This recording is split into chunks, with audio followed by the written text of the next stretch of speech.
Super Smash Bros. For Wii U and 3DS is one of my favorite games of all time on both the 3DS and the Wii U, and it just so happens to be one of the most requested Beta Zone episodes out there from you guys, so I think it's time to get started with this one. Now, there was a lot of changes with Super Smash Bros. For Wii U and 3DS, including scrapped stages, characters, and even a few gameplay aesthetics. In the very early stages of the game, a lot of moves and design changes were made with the cast of characters. For example, Link's dash attack was exactly the same as it was in Brawl. It wasn't until later in development that the move was changed to its current form in the game where he actually lunges forward. Mega Man was also slightly different. Originally, his leaf shield had a faster startup, and his final smash animation was slower and slightly different, allowing the many versions of Mega Man to have more screen time during the final smash animation. Rosalina's final smash was also altered slightly.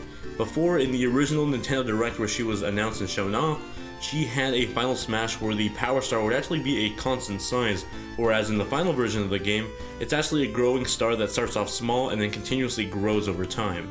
In the E3 2014 Super Smash Bros. 3DS demo, the character selection screen had character names under each of the characters' portraits. The names aren't present in the final version of the game, but this is most likely because the demo had so much more extra space compared to the final version of the game.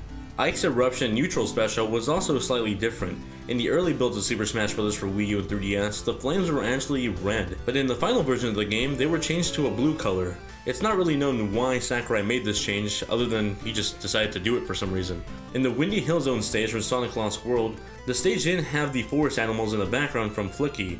They weren't added until later in development. Zero Suit Samus also had a different animation for her pose when firing her neutral B, and Fox's side B had a lot more detail to it, but was made blurry in the final version of the game. The design for Viridi in the Kid Icarus stage was also different. In the early builds, she was a lot smaller and had a rose headband.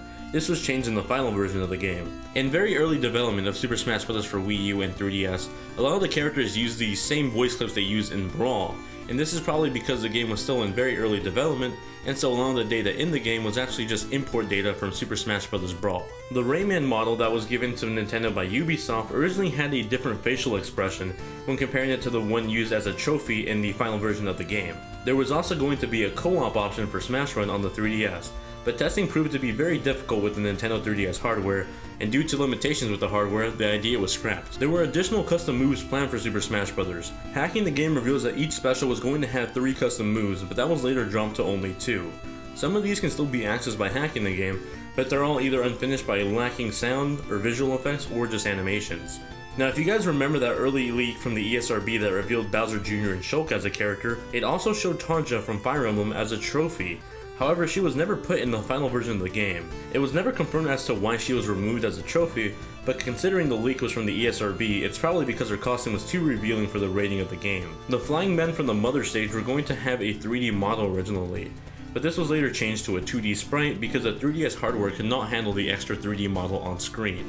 This is actually a habit with the entire development of the game because Nintendo really wanted the game to be very similar between the Wii U and the 3DS, and so a lot of changes were made to the final version of the game because of the 3DS's limitations when it came to hardware. The Mario Circus stage was going to feature a Toad model in the background with the rest of the Shy Guys.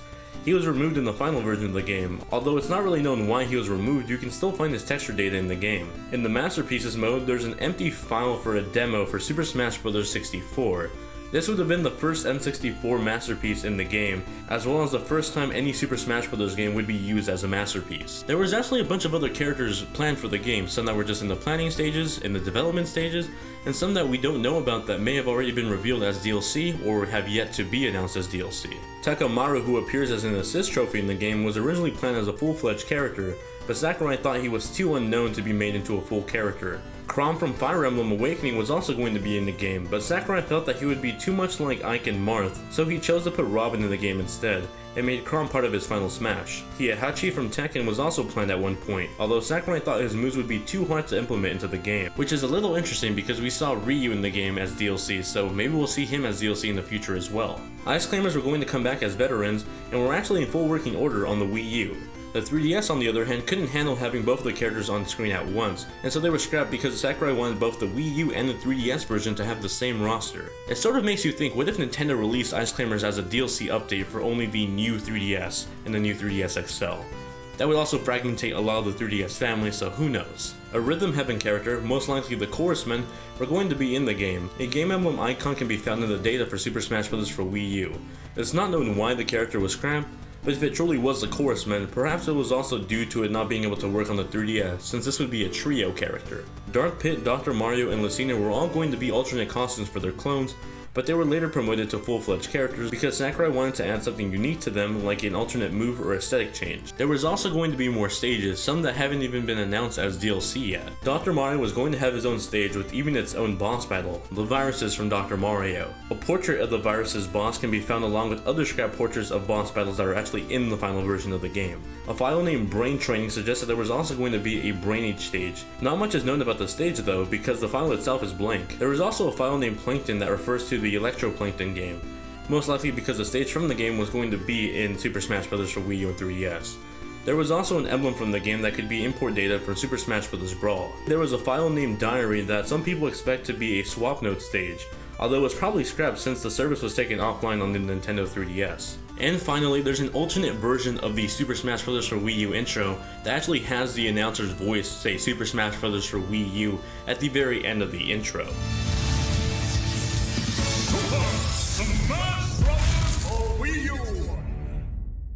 And that's all the interesting information I could find about Super Smash Bros. For Wii U and 3DS, the beta.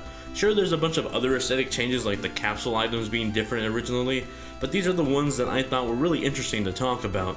And so I hope you guys enjoyed the video. I know a lot of you guys were waiting for this episode, so I really wanted to do it for you guys. If you guys enjoyed the video, give it a like, share with your friends on Facebook, Twitter, or Reddit. It really helps the channel grow in audience, and I greatly appreciate it. And while I have your attention, I want to announce that this coming Saturday, on November 7th, I'll be doing a live stream from literally midnight to midnight the next day. A 24-hour live stream for Extra Life 2015. It's a charity event where we stream for 24 hours. We ask for donations or just help spread the word of the events to try to raise money to donate to a local hospital. And in my case, since I'm in the LA area, I'll be donating all the money to the LA Children's Hospital. So if you want to do something awesome, share this video or share the news of the stream itself this Saturday. Come by, come watch us play games, make a donation if you can, and if not, just share the event.